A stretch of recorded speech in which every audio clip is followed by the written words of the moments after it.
Hello, welcome to the City of Titusville Vulnerability Assessment Public Meeting, November 4th, 2025. The purpose of this public meeting is to gather additional input from those in attendance as we work our way through the City of Titusville's vulnerability assessment. Public input is an important part of the vulnerability assessment program and essential to understanding some of the on-the-ground real-time issues that municipalities like Titusville face in relation to increased flooding and other concerns related to resiliency. In addition to those in attendance from the public, we also have representatives from both the City of Titusville and Geosyntec, the consultant who the city contracted with to develop and put together the vulnerability assessment for Titusville. So by ways of background, the city received a $135,000 resilient planning grant from FDEP to conduct the vulnerability assessment. This is part of the Resilient Titusville program that the city's Community Development Department has been working on for the past few years.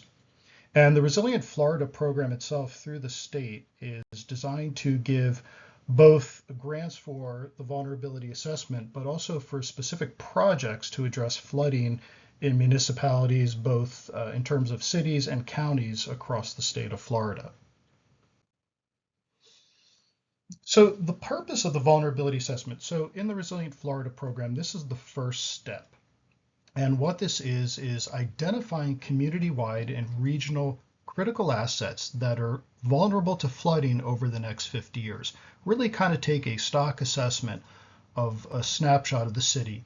What in these different time periods is going to be vulnerable to increased flooding, and prioritize those assets for adaptations and or mitigation strategies or projects. So how do we protect those valuable assets in the city? Neighborhoods, roads, and we'll talk about a couple other categories of what those assets are. And identifying those focus areas to prioritize future adaptation or mitigation activities. So if you have an area that may not flood now, but if you look in the future based on our models, it has the potential of flooding. How do we prioritize, and how does the city prioritize how they're going to address these issues? But maybe the most important part of the vulnerability assessment is by completing this, by submitting this to DEP and identifying those projects, mitigation strategies. This positions the city for funding opportunities to implement projects.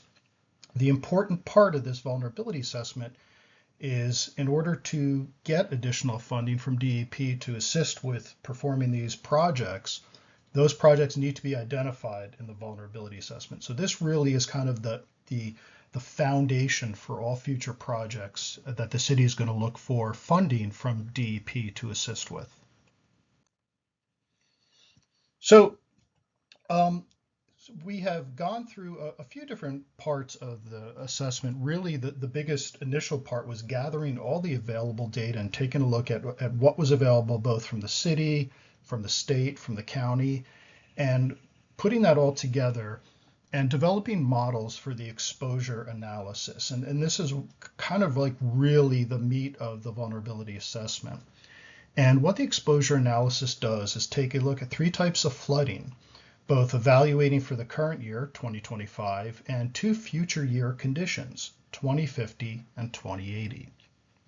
Now for Titusville, there's three kind of main flooding things that we look at. Number one is storm surge and or riverine flooding. How is that flooding coming in from surge in the Indian River Lagoon? Rainfall induced flooding, which unfortunately recent events over the last couple of weeks, you've seen rainfall induced flooding. It can be a significant issue in terms of impacting critical assets, infrastructure. And then compound flooding, which is looking at a combination of the storm surge and the riverine flooding combined with the rainfall induced. So these are three scenarios that we look at in the exposure analysis when we put together those models.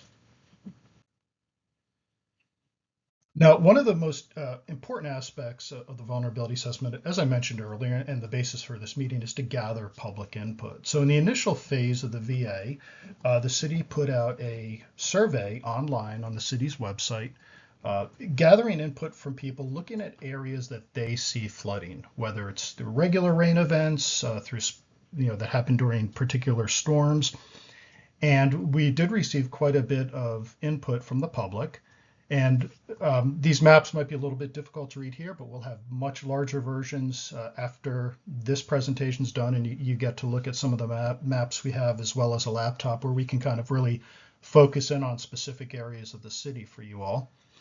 But we kind of use these to ground truth the model results. So if we're modeling flooding at a particular intersection, we can look, hey, did we receive some input from the public? And we found that this helps us kind of ground truth and make sure that the modeling is reflective of real world conditions.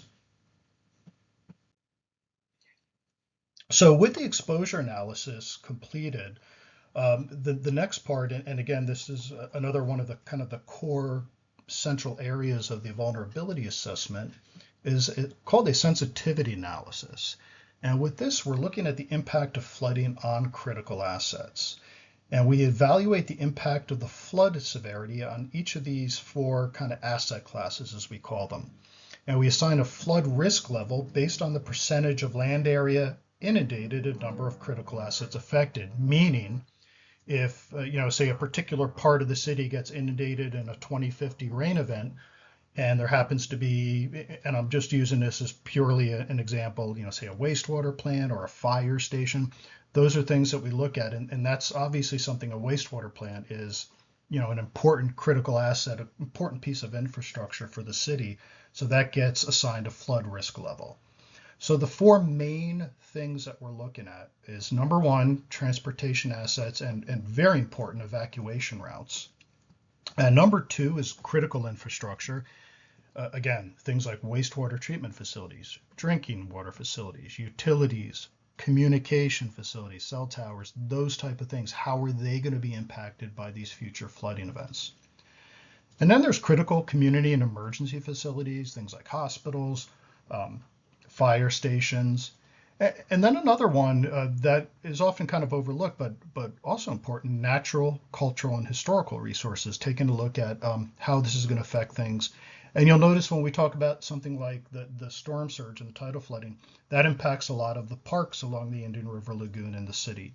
So together, we take a look at all four of these different asset classes. And when we're done with the sensitivity analysis, we're going to have a large table where we're going to look at each of the assets that the city owns and how future flooding affects those.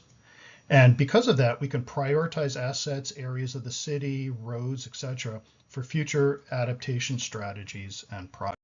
So this is just an overall schedule just to kind of show you where we are in this process. It's about a year and a half process for this project. We're here between task 6 and task 7. Task 7 is the meeting we're at now. We're in the process of looking at the sensitivity analysis. And after the new year, we're going to have some of the draft final report, maps and tables done. We're going to be presenting this to the city council. And we plan on having a vulnerability assessment itself wrapped up at the end of March 2026.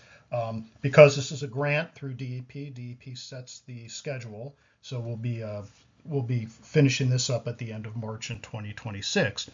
The next step after that is based on the acceptance by DEP of the vulnerability assessment and the listing of projects for next year's Resilient Florida grant program. The city can then start applying for funds for prioritized projects to address flooding.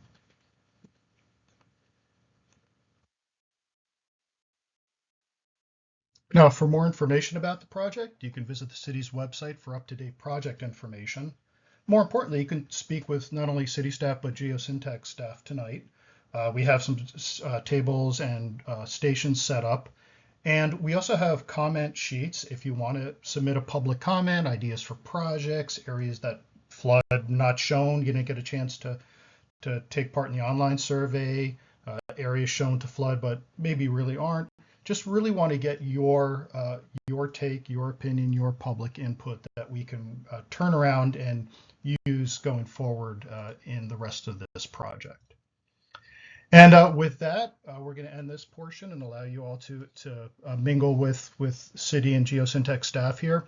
But for more information, and we'll be happy to give you this as well, the City Project Manager is Lily Galeo, with Sustainability Program Coordinator, and myself, Scott Ditchy, the Consultant Project Manager for Geosyntec. So thank you very much.